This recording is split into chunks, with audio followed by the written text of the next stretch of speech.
Welcome back to the Milwaukee Show, and we are here today to talk about where do these free agents go? That's right, today is the game of where do they go, and starting off with Vladimir Tarasenko. Now this guy, 50 points last year, 18 goals. I would assume he goes around $5 million. Now, Vladimir Tarasenko, if you haven't heard about him, is the type of guy who can be the #1 goal scorer on a team, right? The issue for him is that with St. Louis, he was not going anywhere anytime soon with them, right? I mean, they were out of their cup window. The goaltending's bad, defense is bad, offense is bad, stars are gone. Like, the team was obviously just in a blunder, just not going anywhere. And the guy... he looked like he was tuned out, right? He looked happy, like he was just not in St. Louis anymore. So he didn't have a lot of reason to commit, to go on there on ice and be like, hell yeah, we're going to kick this team right in the, we're not in a minute yet, whatever. And we're going to knock them out. We're going to kill them. We're going to roll all over them. We're going to move on, get these points. I'm going to score 7 goals a night. Because he had no reason to. The team wasn't going to win, so he had not a lot of reason to play that hard. Goes to the Rangers, looks pretty good there, had a good offseason, scoring 3 goals in the playoffs in the one series against the Devils. And now here he is on the free agent market. I would assume, like I said, $5 million for him. And the biggest names going for him right now, as of right now, things have heated up recently for the Ottawa Senators. And I think this would be great. They're pushing hard to sign him, apparently, and I think this would be a perfect solution for the Senators. I don't know if Vladimir would want to go there, but for the Senators, I think it would really help them out, especially that second line. Because the Senators are a team that have a bright future and definitely need a little bit more tools and pieces to the puzzle to become like a true contender. But I definitely see them going in as a potential playoff team. And that second line, to me, is one of the most important things, to have a solid second line. Because your top line, take a look at the Avs, take a look at the Tampa Bay Lightning. Your top line needs to be great. Your second line needs to be good as well. But there's a great, then good, and then your third line needs to be pretty good. And for that second line, for the Senators right now, I would see them having like Josh Norris and like Kubalik and Drake Batherson. Kubalik is good, and I think is a good addition to that second line, but he's not going to be that home run hitter. With a Vladimir Tarasenko on this team, they have the cap to do it, and having that second guy who's got that veteranship to him, has the experience and the just resume of Vladimir Tarasenko of being a goal scorer, I think would be huge to that line. Playing with Josh Norris, and I would hope it was his breakout season, his true breakout season after his injury last year. Drake Batherson even getting better as a player since his real breakout season last year. For Vladimir to be on that second line, to make that second line just good, and that top line of Stützle and Matthew Tkachuk and Giroux, just I think would be a perfect 1-2 on that line. So Senators, they really need to get it done. And the other team is, of course, the Carolina Hurricanes. They need a top-line right-wing, not right-handed, goal scorer. A right-wing goal scorer, and with Vladimir being that left-handed right-winger to be ready for that one-timer on his forehand, I think is the perfect guy. I mean, the guy's got moves as well.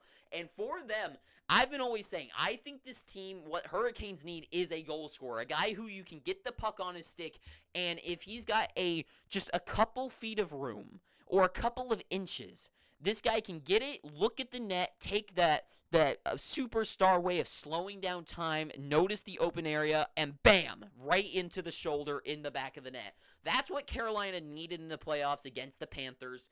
And with Vladimir Tarasenko being that, and it's perfect kind of for the Hurricanes. They need a guy, they're very structured where they don't have like a true superstar, And with Tarasenko, he's never been like a real superstar. He's like great, but he's not a superstar. And he fits the mold of the team well. And being that right wing, left-handed guy, I think is the perfect solution to their issue. Issue is, though, the cap. Can they make it work? I definitely think they could remove someone from, like, the fourth line who's paid $1 million or so. They need a couple of $1 million to free up, though. So that is the question mark there. Could they get that done? I don't know. It would be hard for them to do it. So I think the best place for Vladimir to go would be the Hurricanes, because you'd probably get more minutes there and maybe be on a better team that I have already picked as my Stanley Cup winner. But the Senators definitely could really push for him, too. Next up, we've got Patty Kane. Now, the first thing I want to say is he's probably not even going to sign until the season starts, right? He's got the injury going on with the surgery. Surgery, I think. And he's most likely not going to sign anywhere anytime soon, and that's one thing to know, and that's why I didn't have him first on the list. I almost didn't put him on the board, but I felt like he needed a discussion anyways. 21 goals, 57 points last year, so not the worst season. For Patrick Kane, not the best, but he was on, like, the worst, most abysmally pathetic team in the world with the Blackhawks most of the year. So, what can you ask of the guy? I would assume he gets $5 to $6 million. I would say he's more worth $5, but because he's Patrick Kane and what he could do and bring to a team, I think he could get up to the $6 million with what he could bring in jersey sales. So, for me, 5 to 6 is probably what he's worth. And to me, I think the best place for him and for a team in the league that could use his veteranship and his potential skill is the Buffalo Sabres, his hometown team. Going on that second line, that top line is good, right? Alex Tuch, Skinner, and Tage Thompson, that top line is solid. That's perfect. But that second line with Dylan Cousins, I think could use a better player there. And a guy who brings that veteranship at hometown, and the electricity that team already generates. If you can imagine that all the attention is on Tage Thompson and Alex Tuch, and then Patrick Kane gets on the ice while the other team is dead tired. He gets on the ice and he's like, well, here we go. Between the legs, windmill, spinorama, bam, bam, forehand, backhand, in the back of the net. I think is the perfect scenario for Patrick Kane. He doesn't need to wait. He doesn't have the weight of the world on his shoulders there. The top lines have got it done. There's other guys on his line he would be on who would be the more of a star.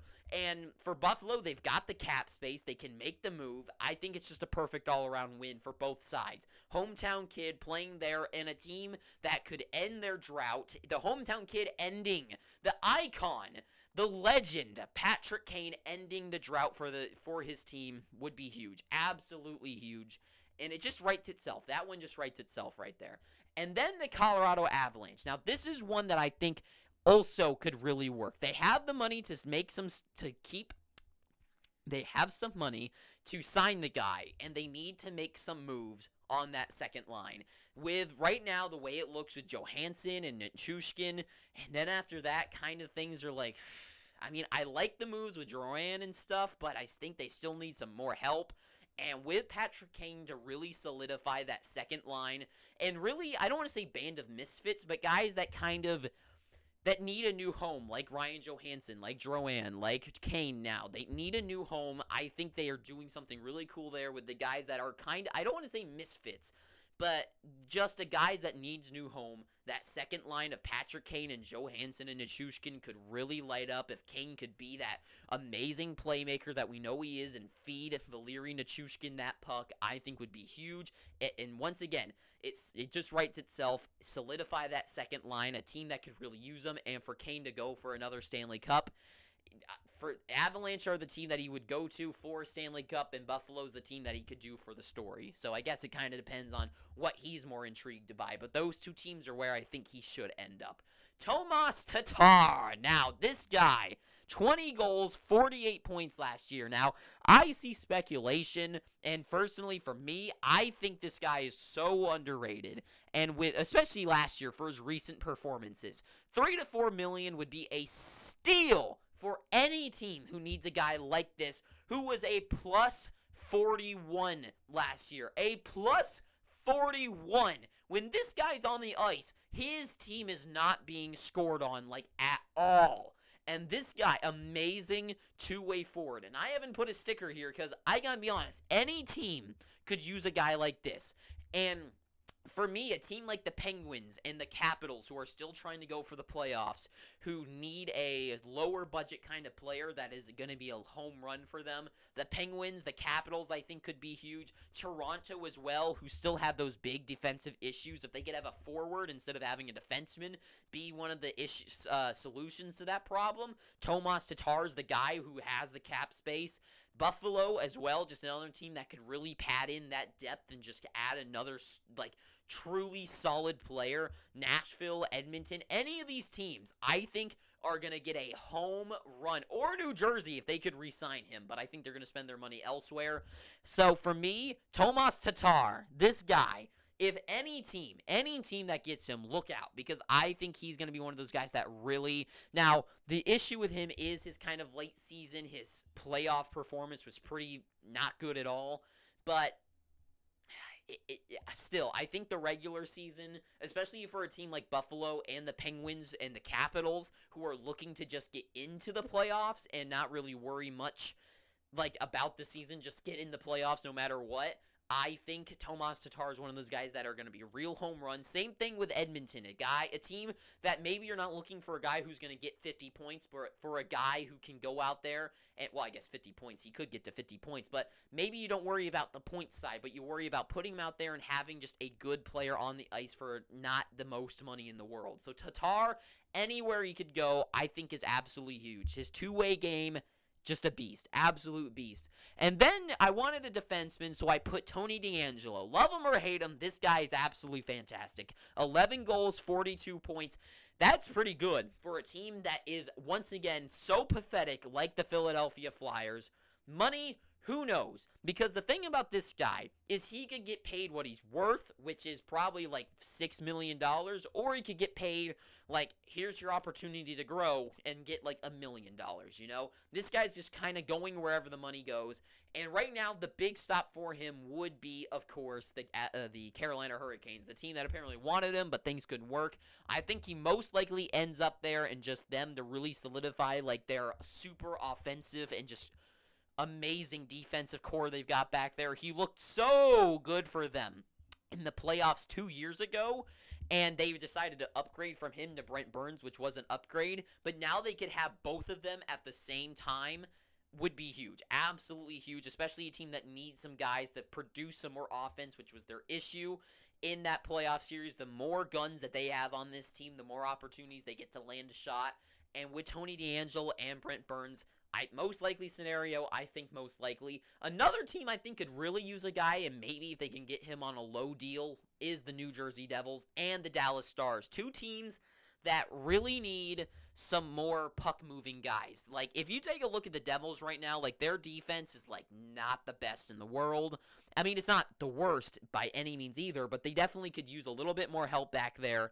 And for them to get a guy like Tony DeAngelo to get the puck on their stick and take a little bit less stress off of Dougie, not that Hamilton looks like he's stressed out by any means, he thrives, but with Tony DeAngelo just really complement each other and have that 1-2 offensive punch that the Devils could bring, as well as the Stars. The Stars especially need some better help defensively. I'm surprised they haven't made a lot of moves off this offseason so far to get better off defensive help, but with Tony DeAngelo, a real ace up the sleeve, with Miro Heiskanen as well. Two lines of Heiskanen moving that puck and just playing incredible defense, like being the defense of Victor Hedman, and have Tony DeAngelo out there to make the offense of a Victor Hedman. I know he doesn't get those type of points, but you get what I'm saying. Would be huge. So those two teams, as well as the Canes, are my most likely destinations, and I guess it just kind of depends on the money and who's willing to sign him too, because that's another thing, because who will sign him? Will a team like the Devils sign? Because I'd say a team like the Rangers could use him, but that's never going to happen. A team, does New Jersey, are they willing to sign him? Does Dallas sign him? We know the Canes will, so that's the most likely spot. But that is all I got to say. I know there's more out there, some goaltenders like Martin Jones, but who knows? A team who knows who a guy like Martin Jones will go to, who will attract him and who wants him on his team. So you never know with goaltenders. And everyone else, it's just not a lot of big names left out there. So I just decided to pick the ones I see the most useful, and that's it. So that's all I gotta say. So if you've made it this far, please, I'm begging you, pick up your free subscription. And until next time, too sweet, have an amazing day, and ta-ta for now.